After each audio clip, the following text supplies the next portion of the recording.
Be part of the peace movement. Share this episode using hashtag the Great Disarmament and download the free peace resource guide at aviskalfsbeck.com/peace guide.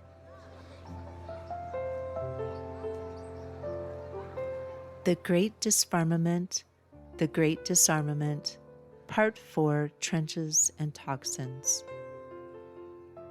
Hi, I'm Avis Kalfsbeck, author, podcast host, and peace storyteller.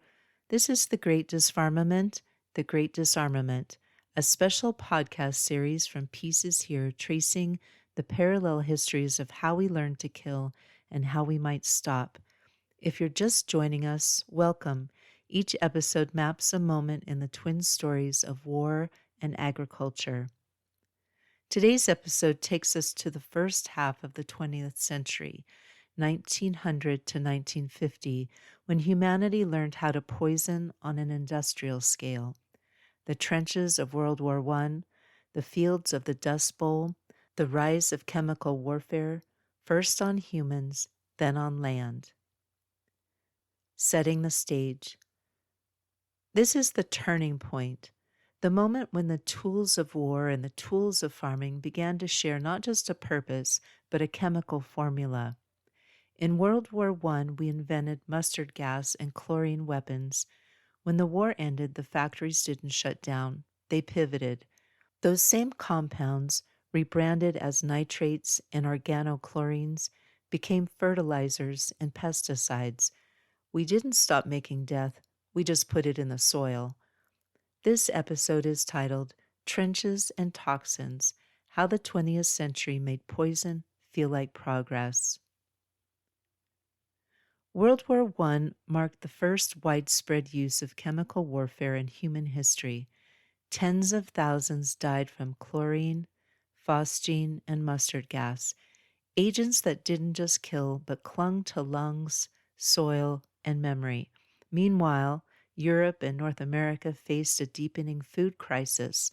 The war had decimated crops and disrupted supply lines. Soldiers returned home to depleted fields and hungry communities. Enter Fritz Haber, a German chemist whose name is forever tied to both death and sustenance. While helping develop poison gas for the German army in World War I, Haber also pioneered the Haber-Bosch process, technology that could fix nitrogen from the air and convert it into ammonia, creating synthetic fertilizer. What once took months through compost or manure now happened instantly at industrial scale. This breakthrough fed billions. The Haber-Bosch process is often credited with enabling the global population boom of the 20th century by creating nitrogen-rich fertilizer that allowed crops to grow at an unprecedented scale. But it came at a cost. These same synthetic fertilizers disrupted natural nitrogen cycles, polluted waterways with runoff, and degraded soil ecosystems. The Green Revolution it fueled masked its long-term damage: dead zones in oceans, loss of microbial life, and dependence on fossil fuel-based inputs. So while millions of humans were fed, billions of acres were slowly starved of their balance, their biodiversity, and their ability to self-renew. Then came World War II. New chemical cousins entered the scene, among them DDT, initially developed to fight typhus and malaria among soldiers. After the war, DDT entered everyday life. Spray your gardens, spray your kids, spray your chickens. No one asked what it would do to the bees or the birds or the soil itself, but someone was paying attention. Sir Albert Howard, botanist, mycologist, and early champion of organic agriculture. As war and industry turned chemistry against the earth, a quieter revolution was already blooming in the soil. Sir Albert Howard, working in India in the early 1900s, saw something the West had forgotten: farming as a relationship, not a conquest. While ammonium nitrate was being weaponized into both bombs and fertilizer, Howard was studying compost piles, fungal networks, and the invisible alchemy of decay. He warned against the mechanical thinking of his time.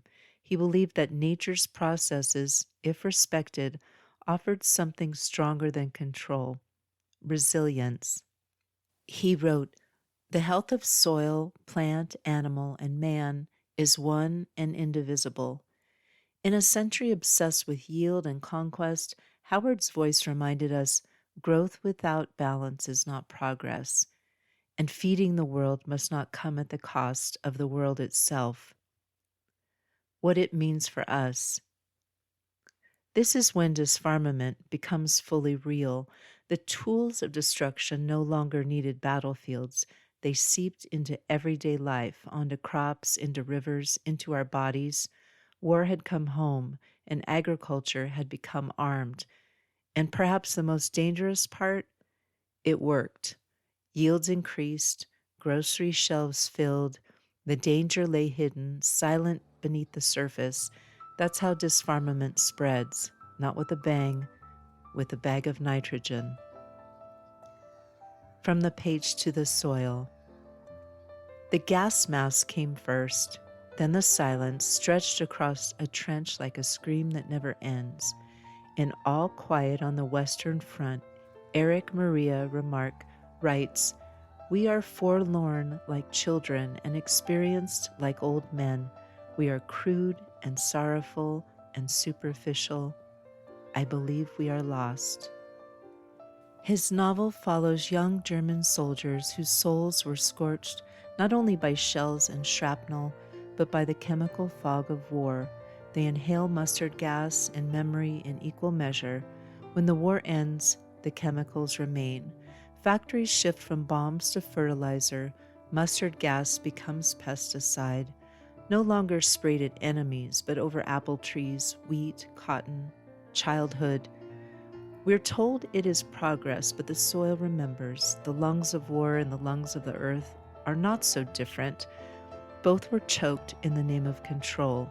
Remarque's soldiers return home disoriented, haunted, half alive, just like the soil, degraded, stunned, unsure how to grow again. And like the land, they were never asked what they needed, only what they could yield. And yet, the soil is not only a witness, it is still somehow willing. If we're brave enough to remember, if we're quiet enough to listen, something might still grow.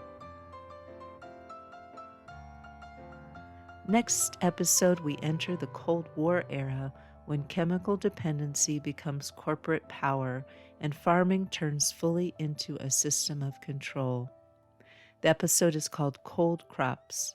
I'll see you there.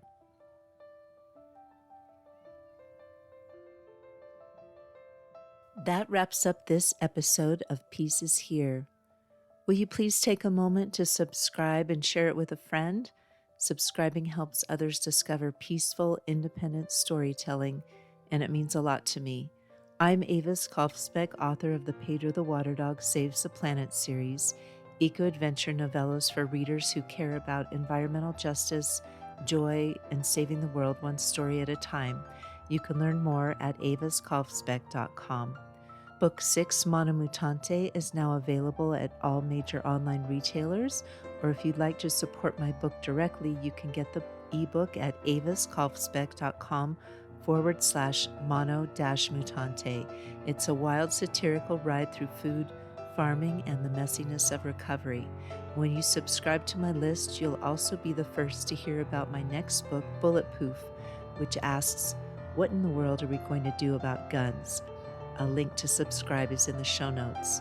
From October 18th to November 8th, 2025, I'm running a live Kickstarter campaign. I'd be so grateful if you'd visit aviskaufsbeck.com/Kickstarter to get notified. I'm creating a companion field journal for Book 1, One More Year, called Peace Stuff Primer, along with a stage play version of the book. I can't wait to share it with you. This episode was human narrated by me with the help of AI, which has promised to let me know if it ever makes something up.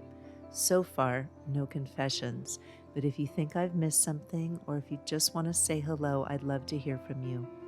Podcast music is by Javier Peque Rodriguez. You'll find links to his music on Spotify and Bandcamp in the show notes. I'm Avis Kalfsbeck. Thank you again. Until next time, listen for the peace.